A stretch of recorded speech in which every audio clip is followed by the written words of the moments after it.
Ooh, the Golden Stallion, the man of tomorrow, Sabzu, the rated R radio star, here for your live Q&A hangout that happens every month. Of course, this is the month of June 2018. Myself, just getting ready, a lot of getting ready for PorcFest this week, even though I won't be able to attend all of PorcFest this week. This will be, well, there was a couple years ago where I missed, I didn't go to it at all for varying reasons. And then, let's see, last year I caught the whole thing. This year won't be able to catch the whole thing, but of course we are going to be doing the live Sovryn Tech, not just some Q&A. Oh, no. Thursday night, it's going to be a live Sovryn Tech. And I can tell you, though you might hear this also in the Wednesday Q&A that'll be coming out, I might talk about it this week, but it won't just be me and Stephanie. Now, me and Stephanie will be doing a Sex and Science Hour live from there. So yes, everyone's finally going to get a new Sex and Science Hour. That's going to be happening. I think that one's Wednesday night is when we're recording that. So we'll do that. But then Thursday night, I will be doing the live Sovryn Tech from PorcFest from Lancaster, New Hampshire. And it won't just be me and it won't just be Stephanie, but Ellen Stallone is also going to be on the show. She has already told me that she'll be there. And who knows who else is going to show up. But that's just going to be a fantastic time. I really, really can't wait for that. Good heavens, it looks like I just saw my video and it looks a little choppy. Let me see if I can clean that up a little bit. But anyway, good heavens. What am I doing talking about heaven? That's not my town. So, well, I do want to also say, little happy Father's Day to all the fathers out there. I know there are some good ones that I've met in my life. And, real quick before we've got Robin, who is my co-host on the Star Wars update. We got him lined up. We're going to talk up some stuff, but before we get into that, I'll talk a little bit about my dad, because I did get some preloaded questions, and that's one of them, is to tell a story about my dad. So my dad is honestly, and he's still alive. He's a genius. Unfortunately, he's like really, really hardcore religious, but aside from that, like remove that part of the equation. And he is a brilliant guy. We're talking about a guy that worked on the Voyager program. He's literally held, the gold record, the whole thing. Just a genius, engineer, electrician, amongst a million other things, and not a terrible businessman either. He helped start one of the companies that is actually instrumental to the functioning of, or, on the tech angle of things, but the functioning of McDonald's, believe it or not.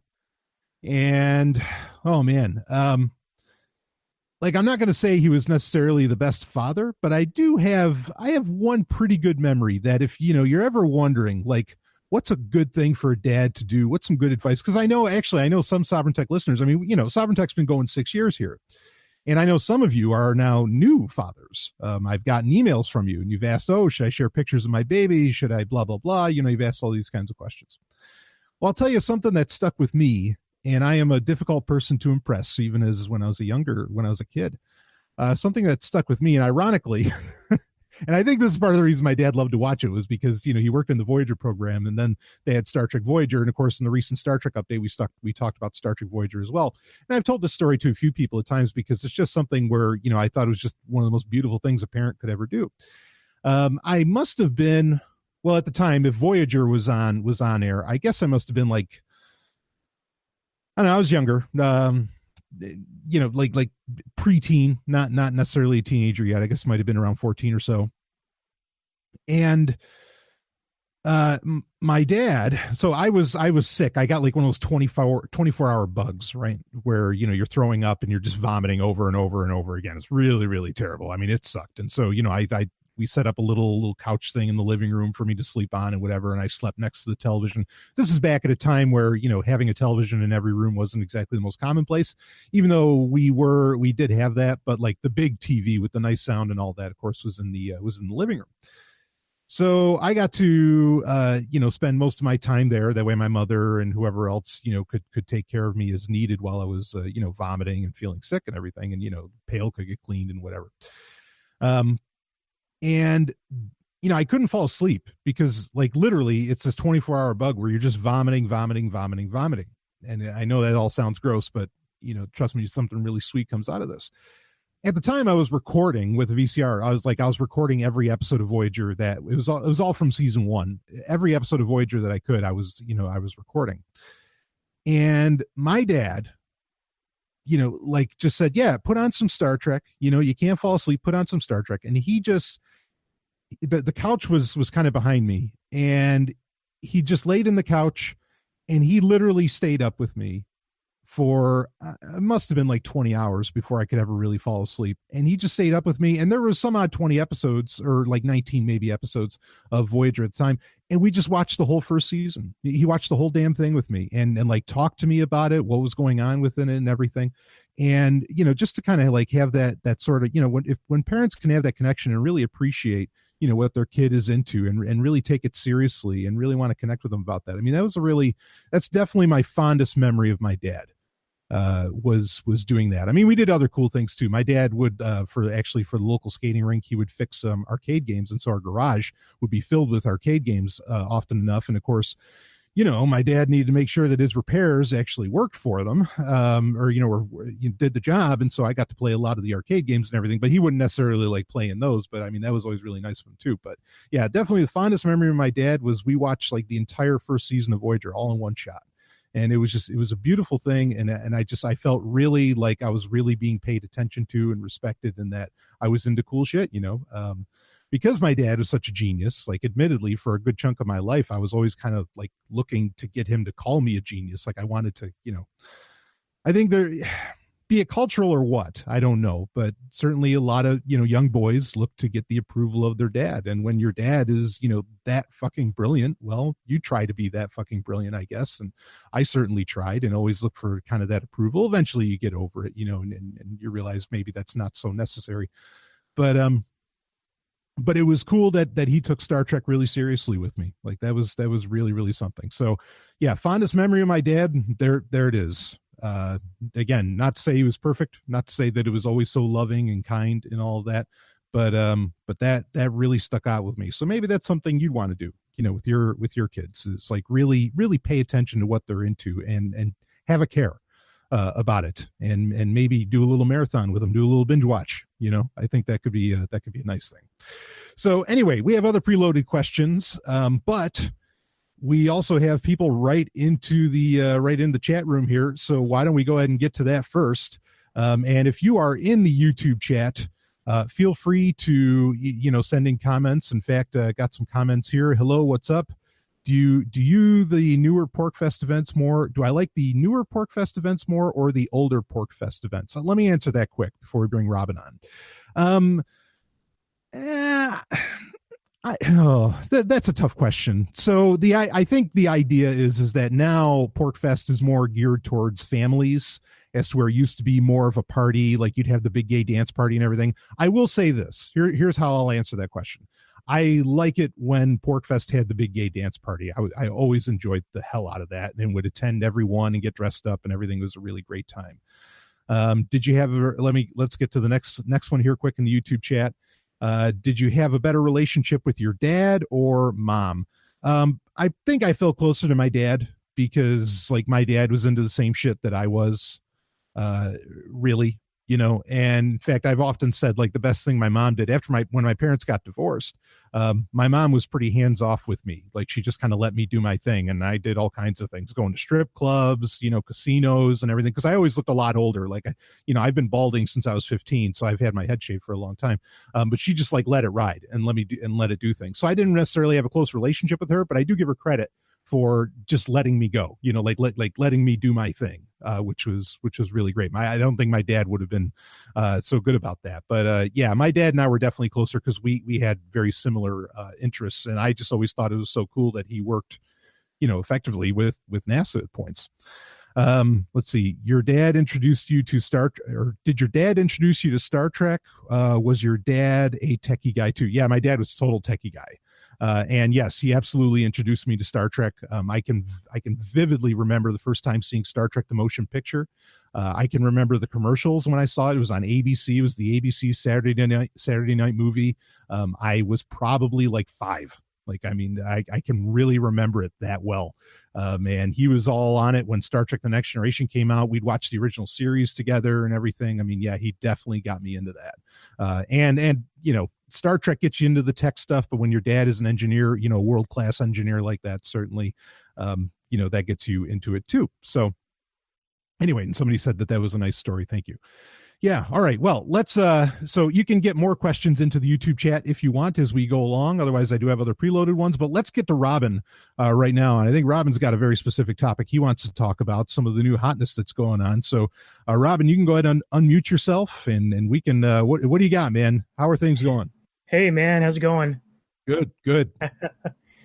Hey, I was hoping we could do some game talk. You know, we had yes. E3 here this last weekend. And just wondering what you thought. There's anything that stood out to you? I mean, the main thing that I paid attention. So here's the thing with E3, right? Is like PC gaming is never a huge deal there. I know PC Gamer tried to make it a big deal at E3. Yeah. They've got their own show that they put on, like it's across the street, right? In another form. Yeah, exactly. So, and like I've always been such a PC gamer. I do pay attention to what's going on with Nintendo. I didn't really pay attention to what was getting announced, you know, as far as Sony or Microsoft goes. So, and also like there was kind of some thunder stolen, I thought, this year, and I'm dying to hear what you thought all about it, but I'm just, you know, giving some quick takes here. There was some thunder stolen from the fact that like there was the announcement, not from E3 necessarily, but just the gaming world in general, that there's already like a couple of AAA games that are getting made for the next generation of consoles. And there's even been code names that have come out for the new Xbox that's supposed to be released by 2020. And so like, I feel like that kind of news that there's the next generation of consoles coming in the next couple of years, at least from perhaps Sony and Microsoft. Nintendo, I don't think so much. I thought that kind of stole some thunder from everything that was talked about. I looked into what Electronic Arts, you know, had to say, because EA is really like, I've said this before, I think it's its own country. Like it's literally a nation, like, you know, as real as the United States, in my opinion. Electronic Arts really is. And so I checked out some of that. I mean, there wasn't, you know, and even what Nintendo talked about, I don't know, like I wasn't that impressed. I didn't walk away from this like, oh, holy shit, I can't wait for that to come out, blah, blah, blah. And also part of that is I have like a very, like, I mean, the gaming industry has changed so much to where everything is really about, not so much about DLC and stuff like that, but more in-app purchases and just so much, you know, massive multiplayer. Yeah, games as a service, right? Yeah. That the shit just doesn't excite me anymore, you know. So, right. but I mean, what did you have? What was your thoughts on? With one exception, I pretty much had the same feeling. I mean, I kind of came away from the whole thing kind of just like really appreciating my older games a lot. Yeah, more, right. You know, but I will say that and I do have one criticism of this too, but the one thing that really impressed me was Cyberpunk 2077. Yes, that was really good. Yeah, so this is by the same company, or what is it? CD Projekt Red, yeah. CD Projekt Red, right? This is the same people that do the Witcher series, which is tremendous. And they're also the people behind GOG, Good Old Games, GOG.com. Right. So yeah, I agree. This is something I saw the trailer. I think they did like a real initial trailer like 2 years ago, and I mentioned it on the show. It was quite a while ago. Yeah, but so that's one game. I'm glad you brought that up because that's one where I was excited because it's the right company, right attitude, I think, and of course, you know, you can't go wrong with something that just looks like Shadowrun. Right. Yeah, absolutely. Well, I mean, it's based on the original Cyberpunk 2020 pen and paper RPG. Right. In fact, the guy who created that game is kind of like. I don't want to call him a developer, but they have him as a consultant on the series. So he's deeply involved in the creation of the game. The one thing I didn't like, and is like apparently, you know, and all the companies do this. They have kind of sort of like a private demo for the journalists where they show like gameplay footage, but they don't release it to the public. Right. And everything that I've heard from anybody who got into that was just totally blown away. And it just sort of like, why don't they show it? I mean, I can't think of a good reason not to. Yeah, yeah. I mean, like those things have been around for a while, and Yeah, and and honestly, like the best press that you can get, or isn't so much what the press even says about what they saw, but often, or like the feeling is with in the gaming industry is that if the press are even just willing to go play, then you've got them. Like I mean, then that's something very exciting, because a lot of times they just won't even bother, right, to mess with something. So, but yeah, right. I hear you, man. Yeah, I'd love to know what the hell all that was, or for them to show it off. I imagine it won't be too long before they do give us a little bit more. But yeah, man, that's Yeah, you never know with CD Projekt Red, though. I mean, they really are just playing by their own rule book. sure, sure. I mean, and that's okay, because Yeah, like no, Yeah, I mean, Nintendo works on its own rule book and its own timeline. right. Like, I mean, one of the nice things again that came out of Nintendo's aspect of E3 was them reiterating, the 3DS isn't going anywhere. Like, this is something we're going to keep making games for. It still sells. It's selling better this year than it was last year. Yeah, And there's no reason really to stop. And that's great, because, like I said, when you have the other companies that are already planning on their next generation to come out pretty quickly, actually, but by 2020, for Nintendo to just be like, well, we're doing great. We don't need to fall into that trap. I mean, yeah. I think that's the right attitude. So if CD Projekt Red wants to take their sweet time, yeah, Yeah, no, absolutely. I do hope they just take their sweet time, but it does sound like the game is getting like it's getting there. yeah, And what they have so far is it's they're ready to start showing it off from what it sounds like. Because they are running a live demo apparently at E3. So, and yeah, to be running live code at E3, I mean that tells you how far along that they are. yeah, yeah. So, well, I mean, maybe they'll just like drop it on us, honestly, like for Christmas. Like I Yeah, I, I could totally see that they just be yeah, like, oh, boom, here you go, and just like right. shock the world. Yeah, Um, and I know other companies has had like success with that because like I think Bethesda did that with Fallout 4, and even though the game didn't turn out to be that great, right. it was a huge announcement, and it just totally blew people away. It's like, here it is, here, this is what it looks like, and you can have it, in a couple months. Yeah, and sometimes like this game could be really done, honestly, and because what a lot of these game companies will do is they will time, like they'll wait for someone else to drop something, and just to like in a game of one-upsmanship, they'll hold on to a game sometimes for years before they'll actually drop it. Like I think back to, well, I guess like a high profile example would be like when Sega dropped the 32X, right? Which at first Sega was treating as a huge deal. Then suddenly that same day, Nintendo releases Donkey Kong Country. And you're Right, just like, it's like boom, I mean, and Donkey Kong Country goes on to be like the third, or one of the biggest selling games of all time, but like the third best selling game on the Super Nintendo. right, So and sometimes like these companies will hold off, and it'll be very strategic. I don't have a problem with that because I Right. mean that's one of the things that I still do appreciate about the gaming industry is that it is still such a competitive market. Yeah, yeah, because I mean, like I could picture Valve coming out with some kind of shocker this like say this holiday season or something, and I could imagine that GOG or CD Projekt Red would know about it, and that they might be like kind of lying in wait, that they've got something big developing, and we'll just shock the world, Yeah, I with don't know what's going release. on with they recently bought another company. They bought the company behind that game Firewatch, and I can't remember the name Oh yeah, yeah, of the yeah. company, but I mean I'm honestly not expecting much from Valve these days because they stopped making games a long time ago. Yeah, yeah. Even though they did a couple of those interviews where they said they wanted to get back into it, but I don't know. It's kind of we're well past the phase of put up or shut up with them. Yeah, absolutely right. Like, I mean, they really just they have to release stuff, and Yeah, not even bother talking. Like, stop talking, and just put shit out. right. I mean, honestly, even like a Dota 3 would be great, but yeah. So, I felt the same way coming out of E3, like you were saying, how you really appreciated your older games. I mean, I think there's a great reason these mini consoles are selling like hotcakes, is because people are just, sick of all this. I mean, I Right. remember, so go back to like 20, I guess this might have been 2010. that's when I really, for the first time, saw where there were so many games and so many AAA titles coming out per month that it was the first time I felt like, no, there's no way I can play every game that comes out, or like every major game that comes out. Like it's just not fucking possible. And then the games, a lot of, like you said, games as service, a lot of the games that were talked about.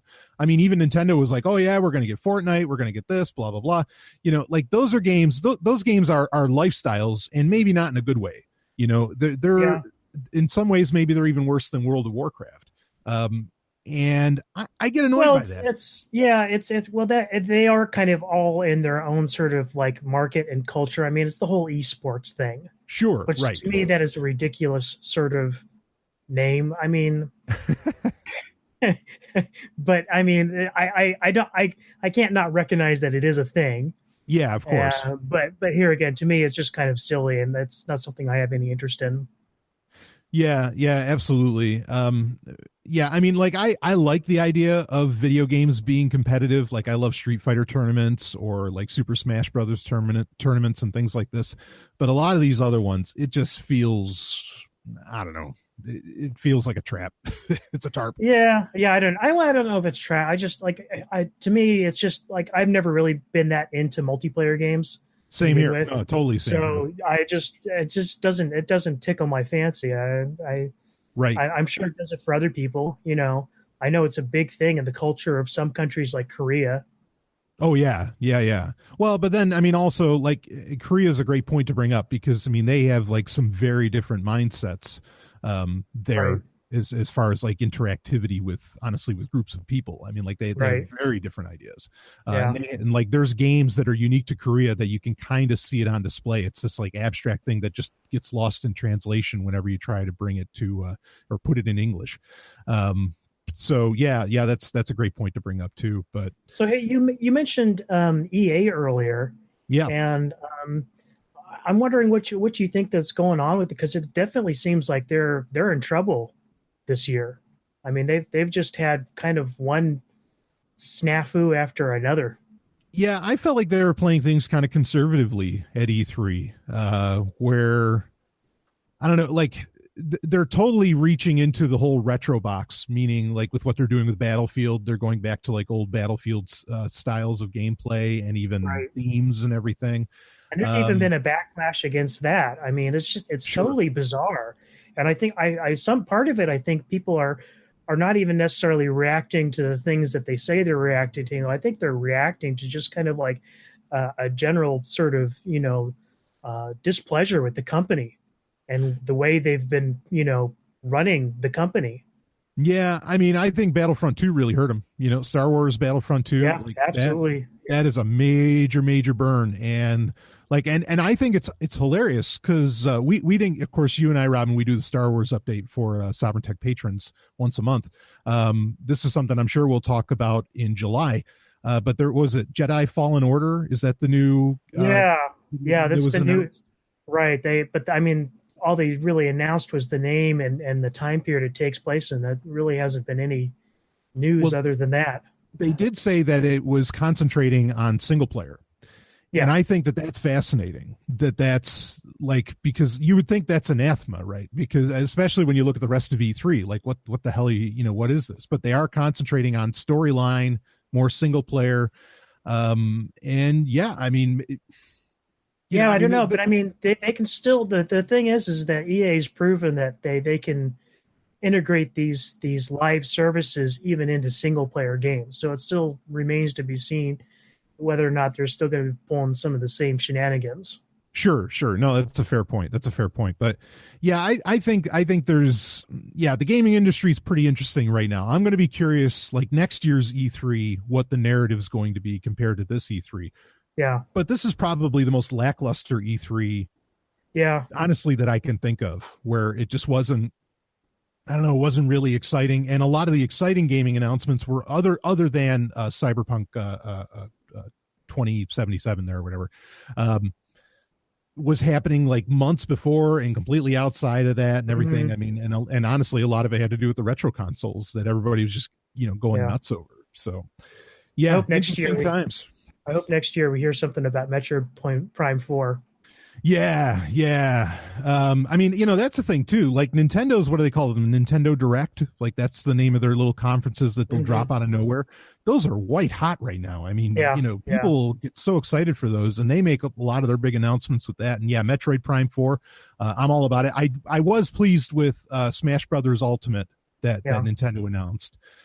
That's going to be exciting, and I'm totally, I'm down for getting a Switch because Yeah. Smash Brothers is what it's all Yeah, about. I wish I could get one too. I mean, it looks like a great, and they're doing that's apparently the console's doing really well for them. So I mean, Oh they yeah, could, they're doing serious money. I yeah, mean, like, they could coast right now, and they'd be doing just fine. But I mean, I don't think they are. I think they've probably got some big things even other than just Metroid lined up that is probably gonna, continue to impress.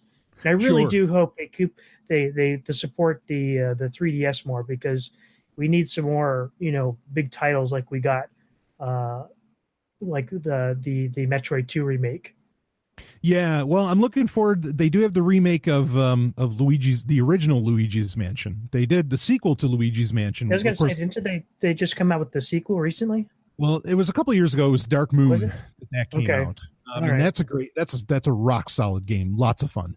But the sequel or the original that was originally a GameCube launch title, Right. they are going to be re-releasing. I think it's this fall, and they have some other stuff lined up. Which, by the way, folks, if anybody out there has a 3DS right now, they have an awesome E3 sale going on, and you can get Xenoblade Chronicles for like $25, and that's like one of the best games ever made. And the 3D or the version on the 3DS is far superior to any other system. Even though I think the Wii was the only thing it was for originally. But yeah, good stuff happening there. So yeah, the 3DS not dead. I think they've got some other great titles, honestly, lined up. I can't think of them off the top of my head, but there are a few announcements. So little heads up, I pre-recorded because I'm going to PorkFest, I pre-recorded the Wednesday Q&A for this Wednesday, and I actually talked quite a bit about E3 and Nintendo and all that in that, because I had some people ask me about it already. So Oh, sorry, I didn't mean to no, upstage your. no, I mean, none of this conversation actually, or I mean, this is original to what I talked about Okay, cool. in the Well, I upcoming look Wednesday forward to Q&A. that then. Yeah. No worries. So anyway, Robin, you got anything else, man? No, I think that's it, buddy. Cool. Feel free to chill out or whatever. I'm gonna check the YouTube chat here and see what we've got getting asked around. By the way, I'm back here, Brian. Oh, Daniel's here. All right, yeah, Daniel. Actually, if you got something, man, why don't you go for it? Well, actually, I don't have very much. I just wanted to convey my most heartfelt condolences to that you have that had a very unfortunate situation at home with his parents. So, sorry, I didn't catch that, Daniel. It was yeah, I didn't really have anything to say. I just wanted to convey my most heartfelt condolences to who had a very unfortunate accident. Well, whose parents were in a very unfortunate accident. And I just wanted to. Yes. Yeah, you're talking about the Sovryn Tech Patrons. Yeah. Yeah, whoever it is, just my most deepest condolences to you and everyone in your family. Yeah. Well, I'll say the first name, Rich. I don't think he'll mind. But yeah, yeah, absolutely. That was really something, and definitely, I knew when I said, that condolences from all the Sovryn Tech listeners and certainly the patrons. I knew that was legit, and thank you for reiterating that, Daniel. I appreciate it. So, okay, we got Jacob in the Hangout. Jacob, you wanna get on? Got some live stuff to talk about. Hey, how's it going? Hey, there he is, man. There's that hair. Woo. Yeah. Drives me wild every time, baby. What do you got? The Order of Time. Order of Time. Oh, the book. Okay, so yeah. I did a Patreon episode where I reviewed Carlo Rovelli's The Order of Time. Carlo Rovelli is a world famous Italian astrophysicist, amongst other things. Very, very popular, has had a few books, all of which have been fantastic, in my opinion. Not that I agree with them 100%, but this is a guy, this is definitely your Stephen Hawking style kind of guy. If you haven't heard of him yet, just give it a little bit of time. No pun intended there. But sure. So Order of Time, Jacob, what do you got? Yeah, I just started listening to it, so I'm only about an hour in. I mean, it's only like a 4-hour audiobook, but yeah, yeah, I just kind of wanted to echo some of your sentiments about how great and mind bending it is, even even just a quarter way through the book. The whole discussion of now not really existing in a concrete way. Right. Yeah. So let me rephrase or redress some of what's in this book. His basic idea is that time is completely it's like a social construct. It's not something that actually scientifically exists. Like the best thing that you could possibly prove would be the past, and that's only by the second law of thermodynamics, because there is a point where something was, say, less hot. Okay, and that's provable. But otherwise, you have no like this idea of now, this idea of other things based upon theory of relativity. Like everything's relative. Like there is no actual hard now. There, everything you're experiencing is at the very least nanoseconds to milliseconds away from the photons that actually hit you. So I'm being very brief in that. But yeah, the book is an absolute mindfuck in that way. I definitely recommend people listen to my review on Patreon if they haven't yet. But what else? So you were agreeing. You agreed with his point. Like there is no now. Well, I mean, yeah, I mean, I've read popular science books about relativity and quantum mechanics and that type of thing in the past. So I mean, that argument, I mean, it makes sense how time is just relative to everything else. Sure. Every moment is just relative to other events. But I mean, you mentioned the way how some of the language is very poetic. That's one of the things that has really got my mind churning. A lot of popular science books, they're well written enough, you can understand them, but there's something about the writing style that is just it's ignited my mind more than any other science book has in the recent past.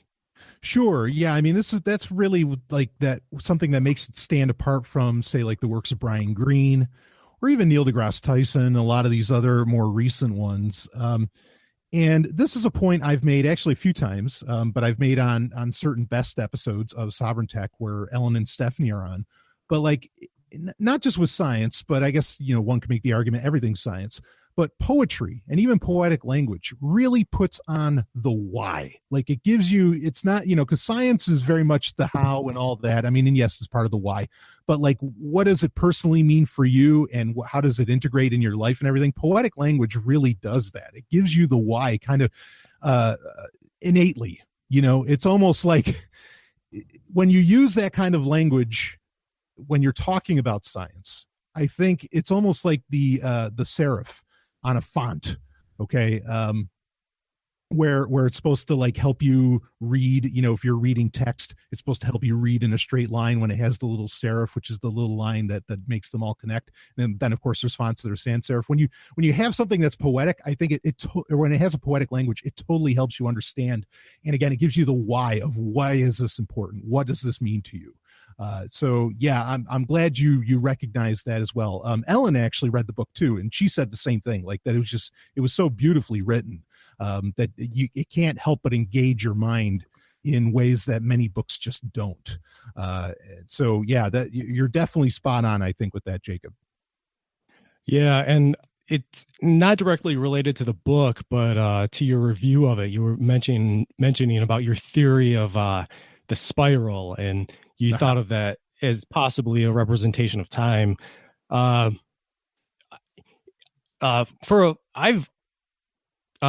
long conceived of time as sort of a spiral in my own, in my own head. Ever since I was a little kid, even I don't know why I thought of it that way, but In in a certain sense, I did. And to your point, it makes sense. Because the year is a cycle, and you're constantly moving in a circle, but it's a little different every time. There is progression, so it's not not a straight circle, but you more spiral. Yeah. So you come around to the same to a similar point every time, kind of like that old that saying, history doesn't repeat, but it rhymes. Yes, exactly. So yeah, that's the thing, is that I think ideas work in that way. And if Ravelli's right in his book, The Order of Time, if he's right in that you really just have events, you don't actually have things. Like ideas happen in a spiral fashion, like going up a staircase. Okay, you fine tune the idea perhaps a bit, but it's not necessarily new. You just are kind of retreading some other ground as you go up. As you go up this staircase of ideas. And I think time, works in that way. I mean, my best description of time is that it's a mesh. And that's what I've really held on to. But I think that the way you could show a mesh in a petroglyph, a spiral is about as close as you can get, or a series of spirals, some of which touch and some that don't. So yeah, I think if we're really paying attention to things, it does just kind of make sense. And certainly as children, we're brilliant as children. I mean, hopefully we stay brilliant as adults, but we're certainly brilliant as children. And so for you to have recognized it then, I think makes all the sense in the world, at least to me. So yeah, right on, man. Any other comments on that? No, not really. I mean, I've got to get back into it. It's, I've still got 3/4 of the book to go, but looking forward to finishing it. And it might be one of those ones that I will require a reread in a print or ebook edition. Yeah. I mean, and it's definitely a short book that you can reread, and it'd be like reading one normal book, right? I mean, and that's really helpful. So because I've gone through it twice already. I definitely, I haven't deleted it from my devices or anything, because I really want to go through it a third or fourth time to really get down just exactly how Ravelli's putting things. So yeah, just a fantastic little book. His other books are great too.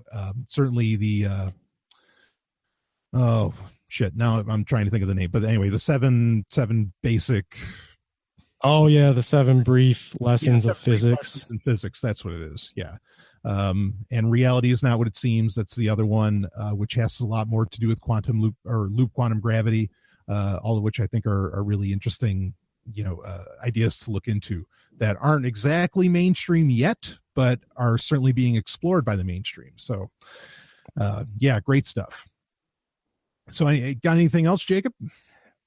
Just a couple real short things. You mentioned, someone asked where you get audiobooks from, and I just wanted to recommend audiobookbay.nl. Ooh, that sounds like .nl. So Netherlands. Yeah, that means that's the current top level domain on it. It's had others, like the Pirate Bay or any other torrent site. You do have to create an account to access the torrents, but you don't need to give them an email. Just throw away a name and password will work. Yeah, well, I mean, and that makes sense, because the Netherlands is I tell people all the time, if you're going to torrent, and set your VPN for the Netherlands, because their downloading laws are really lax, and so you're kind of in your best shape doing that. So yeah, great recommendation. Audiobookbay.nl, right? Yeah. Beautiful. Okay. What else you got? Have you seen Elon Musk on Twitter the last couple days? Your buddy Elon? No, I haven't. What's he doing? Oh, well, now he's up to a couple days ago he declared himself a socialist of some sort. And then yesterday, then yesterday he says more specifically he is a utopian anarchist in the E&M Banks vein. He said that yesterday? Yeah. Holy shit. Well, this is going to get talked about on Sovryn Tech. Wow. Okay.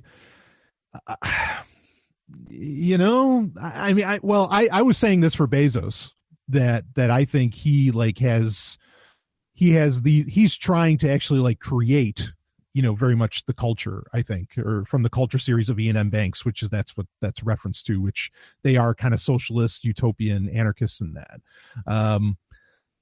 Yeah, I'm kind of not surprised to hear Elon Musk say that. I mean, honestly, like, to give Elon a little bit of credit, I actually wrote a blog post years ago about the way that his business functions, and not where it gets its money, but just how its hierarchy, and it's actually a union of egoists, and I think he's aware of that. Like, he knows that that's how he set things up. So I'll give him that kind of credit there. That is very, very interesting, and I have to chew on what you just informed me of, Jacob. So, but I mean, do you have any thoughts on it? Well, I don't. I'm not too sure about it. He had some other things going on too. Someone asked him about some details about how a Mars colony would be governed, and he advocated some form of direct democracy. Yes, and I do remember that. Yeah,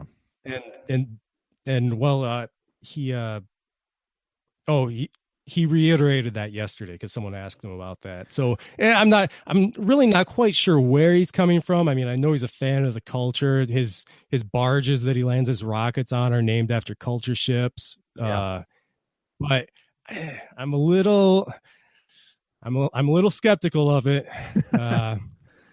Well, I mean, go ahead. Oh, I just I know that he's been getting a lot of shit from certain people since he came out yesterday talking about all this stuff. You're saying he's not living his principles with the way he treats workers in the Tesla factories, and if direct democracy is so great, why don't you implement those in Tesla? And so it like I said, I'm a little skeptical. Do you know who you probably know who William Gillis is, right? Oh yeah, old Rechelon. Yeah, he's actually we know each other well. Yeah. For those who don't know, he's the director, I believe, of C4SS. Correct. And he said that he'll have an article sometime this week breaking down Elon Musk's trolling as far as the whole socialist and anarchist talk is going. Okay, well, that's something I'll keep an eye out for, and would probably cover it. I mean, I'm happy to promote C4SS on Sovryn Tech at any point. And William, he and we don't see eye to eye on everything, but I definitely respect the guy. That doesn't surprise me. I mean, he's very combative. So yeah, he does not. Well, he doesn't seem to be a big fan of egoism. So, but anyway, but he is a brilliant guy, and actually, he can talk as much anarchism as he can astrophysics. He is like a really, really brilliant guy. So, well, that'll be interesting to kind of dive into that. I mean, I could see where Elon Musk might be into like the works of Murray Bookchin, because Murray Bookchin, as much as he was an anarchist, like when you read his book Remaking Society, which maybe I'll release that because I got a lot of Bookchin's works scanned, and I'll release that on the books.zog.ninja site there, because that's worth reading. And because he's really big on direct democracy, like, on like voting for fucking everything, like that. Bookchin's really on that. But at the same time, I would never claim, as problematic as that can be, I would never say that Bookchin's not an anarchist. I think he has some very brilliant ideas, quite frankly. So, well, we'll be deep diving into that. I appreciate you bringing it to my attention, man. Yeah, you definitely want to look into that. But that's pretty much all I got today. So cool. All right. Well, let's take a look in the YouTube chat and see what we've got going on here. Let's see. Here's a question. Do you find where is it? I lost it. Oh, do you find that modding games is more difficult more difficult now than perhaps it was in the past. Yeah, definitely, because now they want all these games connecting to servers somewhere to verify shit. I mean, it's really a pain in the ass, and which is sad because, you know, we had great games like Gary's Mod that, God damn it, like that was the pinnacle of gaming evolution, and we just kind of dropped that off. Let's see. Or, I mean, you know, Minecraft, you could say, is infinitely moddable, and it's still, you know, one of the most popular, if not the most popular game in the world. But that's kind of a different animal. Let's see. The Fallen Order reveal was like someone forgot their homework was due and threw something together. Yeah, that's in reference to the game Star Wars Fallen Order. Other people asked about or expressed their condolences to Rich, who had Richard, actually, specifically. There's a couple of like relatively well-known Richards, or Rich and a Richard in the Sovryn Tech community. So anyway, let's see. Do you read technical science books at the undergraduate or graduate level? Depending on what kind of science we're talking about. Like cryptography is a science. At that, I would say I read at the graduate level. You know, I do have my CEH and everything. I mean, and I read those. I've briefly mentioned that in the past, that I read those. Sometimes those are weekend reading, just because I like to keep on top of this shit, even though it's not stuff that often has a lot of bearing on what I talk about on Sovryn Tech. I just like to know where this stuff is going, and what new developments are happening as far as that goes. But everything else, I stick a little more to the popular science books as far as that goes, even though I don't think I'm a terrible armchair physicist, but yeah. But anyway, but that's why, you know, I surround myself with actual scientists. That's why I have Stephanie and I have Ellen, and, you know, whoever else that really, you know, they're knee deep. Let's see. That's the thing I always loved about Sagan. Yeah, Sagan was poetic in his day, you know, like, I mean, I love the way you talk about, you know, getting ankle deep into the shores of the cosmic ocean. I mean, all of that is definitely very poetic. That's a beautiful thing. Yeah, school and society kills children's brilliance. No doubt about it. It absolutely does. It really, really does. You know, it's a miracle if kids can make it out of, or can make it into adulthood with their imagination and creativity intact. It really is an absolute miracle, because society does everything it can. You know, and I'll blame parents too, not just schools. You know, society in general does everything it can to just turn you into the average, because society is built for the average, right? It's not built for the ultra dumb or the ultra smart. You know, it's just not. And so, you know, both kind of can, honestly, even the dumb, you know, can suffer, because society is so built for the damned average, and it's really annoying. Let's see. Yeah, audiobook bay is great. Awesome. Definitely people want to check that out. audiobookbay.nl. There needs to be, here's another question, or a point. There needs to be an unlimited download service per month for audiobooks. I don't know why such a service hasn't taken off yet. Now, we've talked about Stephanie, of course, who is a voice artist. We've talked about this briefly on a Sovryn Tech Prime episode, because Amazon, which owns Audible, so Audible came out with a unlimited package for romance novels, and both the writers of the romance novels and the voice performers, the narrators of these novels, they're getting screwed, and they're having to like put out like bonuses effectively to various, you know, just to make it worthwhile. So the unlimited audio package is not, like, as far as what Audible has experimented with so far, is not working out very well for the content creators, who ultimately Amazon has to be pleased, but really, you know, the content creators are going to stop if they're not making money off of it. It's actually a pretty ugly situation. I don't know if that's ever going to get resolved. But yeah, like a Netflix for audiobooks, it would seem to just make sense in what goes on, you know, in how things are working right now. But at the same time, I do wonder, and I mean, and I think, look, I think Amazon is looking to turn everything into a subscription service. That doesn't surprise anybody, and I'm not the only person that thinks that. But at the same time, I think the economics of how a lot of this works, you know, the piper might be getting paid finally. I think Netflix engages in some really funny shit. I think they're so secretive about their numbers, and they're often the example of, oh no, this is the powerful company, this is the company that's doing all the success. There's a chance we could find out in the future that actually Amazon's not doing very good money at all. But I mean, there's some proof to it, but then based upon the amount of things that they have to do, I don't know. Real quick, I will mention, I have not seen the Sense8 finale yet. That's out there. Have not watched that yet. I have not watched Voltron season 6 yet, though I am excited to. And the reason I'm actually excited to, I don't know what's going to happen in it, but the one thing, and this isn't really a spoiler, I learned that it doesn't end with a cliffhanger. Fucking finally, give me some, like, I get so sick of every season of every fucking show ending with a cliffhanger. I understand why they kind of have to do that at times, but you really don't have to do that every time. Like, give people some closure. And the Voltron itself is, I think they're contracted for 100 episodes and they've only done 78. So it's not like we're in trouble here. It's not like there isn't going to be a season 7, but regardless, I'm really glad that it sounds like it didn't end with a cliffhanger, or not that it sounds like it didn't end with a cliffhanger. That's great.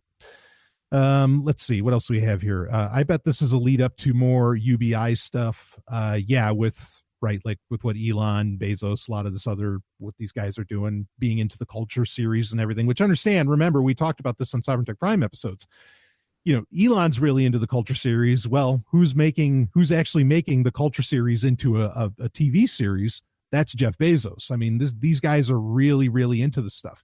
And that's not new. Like, Silicon Valley used to be accused 30, 40 years ago, okay, when the Valley arguably kind of just started, used to be accused of being a bunch of Randians, meaning that they were just all into Ayn Rand's work, and so now I think the argument might be able to start getting made. In fact, I want to see what Will Gillis comes out with as far as his assessment of Elon Musk. But now maybe you could say that they're all in the vein of E&M Banks, and hey, okay, we'll see what comes of that. Let's see, another question here. Do you like flying in planes? Yeah, I don't mind flying in planes. I've jumped out of planes. It is what it is. Sometimes my knees hurt a little bit, because of it when I'm doing squats. But it looks like the video froze a little bit there. Let's see. Yeah, no, I don't mind flying in planes at all. I don't know. Do any of you guys have like issues flying in planes? Maybe my audio is still coming out fine and just the video froze here. When did I jump out of planes? This is when I was in the U.S. Army. And because I did go to airborne school, so I had my little red beret. I had the whole thing. And which it's a requirement. It was a requirement to go through airborne school when I became 37 Foxtrot, which is psychological operations. So when I transferred from 31 uniform to that, I had to go through the 2 weeks of airborne school at Bragg. Or no, I'm sorry, that wasn't at Bragg. That was at Benning, I think. Oh, I went to too many of these things. But anyway, so yeah, that was a crazy few years, boy. And not really, actually not funny, but okay. Let's see. Dark Android 2018 coming out when? So the Dark Android 2018 book is actually all done. It is wholly waiting on Amazon and CreateSpace to approve it. And in fact, it's a little scary because we need to have books available at PorkFest, and Amazon/CreateSpace, Amazon owns CreateSpace, is giving me a little bit of trouble with all of this. So we'll see what, hopefully that'll all be cleared up, and maybe it'll be out tomorrow, maybe it'll be out tonight. But the Dark Android 2018 book is completely done. And this is why we like decentralized solutions, right? Because then we don't have to wait for Amazon to give it the okay, and we can just put it out there, which I will be making it available in other ways. There's varying reasons why, like the 2017 book, why it never got put out independently outside of Kindle. There's reasons for that. There's very specific terms of service that I generally really don't give a shit about, but there's general terms of service for when you sell a book in the Kindle store, how that can work. But there's also going to be an audiobook of the 2018 edition and everything. So yeah, hopefully, literally within the next 24 hours, the book will be out, but we'll see. Flying for the first time to PorkFest. I look forward to seeing you at PorkFest, my man. Right on. Audio is fine. Good. Okay, let's see. I would be scared to jump out of planes. I think I would have to be semi-high for me to feel relaxed about jumping out of a plane. And it looks like somebody else will be at PorcFest too. Great. Can't wait to see all of you. So yeah, jumping. So the first time when you're first jumping out of a plane, for me, the easy part was the jump. Like the real easy part was the jump. The part that is genuinely scary is, did I remember how, the parachute works? Is this thing actually going to work? Blah, blah, blah, blah, blah. But, when you look down and everything and you see and everybody's experience is different. Okay. Certainly. And especially when it's something like, jumping out of planes or skydiving or shit like this. When you see just how wide open and there's no obstacles in front of you, right? It's not hard to just jump out, especially if it's out of the back, out of back of C2, something like that, right? It's actually like that part's really easy because yeah, you're afraid of hitting the ground, I suppose, but really like it's not as scary even as say like the first time you put on a pair of skis. Okay, because you got to watch out for the trees, and are you going to hit a slope? Are you going to run into somebody? All this stuff. None of those fears exist when you're looking out, the ass end or the side of a plane, and you're going to do a jump. Like they're just, that part is actually really easy. The part that just scares you at all is whether your equipment's really going to work. And the first time that you touch down, it that kind of hurts. Like you're just not, you don't know how it's going to land and you don't know how to land it. But after the first time, exactly, it's usually very smooth and, you know exactly how to set your feet and away you go, and you land and you might run a little bit, but that's about it. It's not, I think everybody should try it once, as long as you have all the health stuff that matters, or, you don't have any health issues that would cause an issue for you with that. It's really not as bad. And it can embolden you. I could see where it could embolden people, and get rid of some fears when you finally do that, because you'll see that some of these things just aren't that scary. So, but anyway, I've done it many, many times, and you get used to it so quickly. In fact, it's far less scary and less, what's the term I'm looking for? It's nowhere near as bad as riding a roller coaster. Like I would far quicker jump out of a plane than I'd get on a roller coaster, personally, but that's just me. So, let's see. All right. So audio is still going through fine. We've got,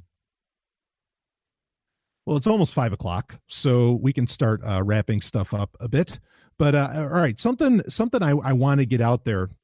Wow. So real quick story.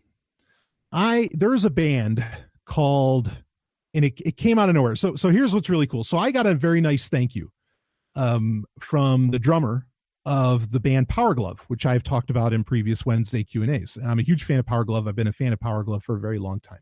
And this guy started following me on Instagram and everything. And I thought that was really, that was really cool. And so I followed him back, Basil Silver. And, he's like, yeah, thanks for talking about us on the show, blah, blah, blah. And so I see him, like a picture of him with his girlfriend, and she's a very attractive woman. And I see her wearing the shirt that says Battle Beast on it. And it looked like the cover art for some album for some band. And I'm like, oh, what the fuck is Battle Beast? I'm like, what the hell is this? And I go and, I look up, let's just say I go to one of those sites, kind of like Audiobook Bay, but maybe not for audiobooks. And I look up Battle Beast. And so, I'm checking them out. And holy shit, folks, if you are in any way into like your, kind of power metal, sort of your like Power Wolf or Dragon Force or, Sabaton or any bands like this, Battle Beast will kick your ass. Holy shit. They have like 4 albums out there. Their latest one came out in 2017. It's called Bringing the Pain. And there's some tracks on that. Like you could almost dance to them, but but it's metal. I was blown away. Then I find out. So as I'm going through this and as I'm listening to these 4 albums, one of which I had to purchase, just some of the best music. I was working out to it yesterday. It was tremendous. Then I find out that the band had a little bit of a split a couple years ago. And so there's kind of, it's sort of a situation where like with Queensryche, with the band Queensryche that I'm a huge fan of, where Jeff Tate, the lead singer of Queensryche, he left Queensryche, tried to make his own Queensryche, but then there was, an IP battle over all of this, over the name Queensryche, and he created a band that he just called Operation Mindcrime, obviously named after the classic album by Queensryche, which, Operation Mindcrime, the absolute classic. And so now in effect, you have two Queensryches, even if one is doesn't have the name. Well, Battle Beast, same situation happens, and you end up with this other band called Beast in Black. And I think maybe that album, which they only have one that came out last year called Berserker, I think that might be the better album than even all the ones from Battle Beast. So, it's just grab all 5 of these albums, whatever you got to do it, because every one of them is just solid gold. And even Stephanie was listening to it and she's like, wow, this is great. And she's not that much, she's not necessarily a metalhead so much, but she just absolutely loved it. So yeah, Battle Beast, if you want to check out something, you want to get rocking tonight, that's your ticket to go for it. So anyway, all right, we're pretty much at the hour mark here, so I am going to go ahead and wrap things up. I appreciate everybody that sent in their comments and questions, and everybody that came on into the Hangout. Great to hear from Jacob, great to hear from Robin, great to hear from Daniel, all of you. That was fantastic. I look forward to seeing some of you at PorkFest. Again, I'll only be there really Wednesday and Thursday are the only times you're going to see me. So if you do want to see me, don't be looking for me on Friday and Saturday or Sunday or something. But we'll be around. Thursday is going to be a very busy day for me because I have the workshop. In fact, behind me on the video, you might see there's a tablet hooked up to, you might see a computer here with a command line. That's because I'm actually loading up some of the tablets for the Dark Android workshop that I'll be doing, where people will be walking away with Dark Android tablets in their hands that they can go forward and use and do all the dark web shit they want to do, whatever the fuck they want.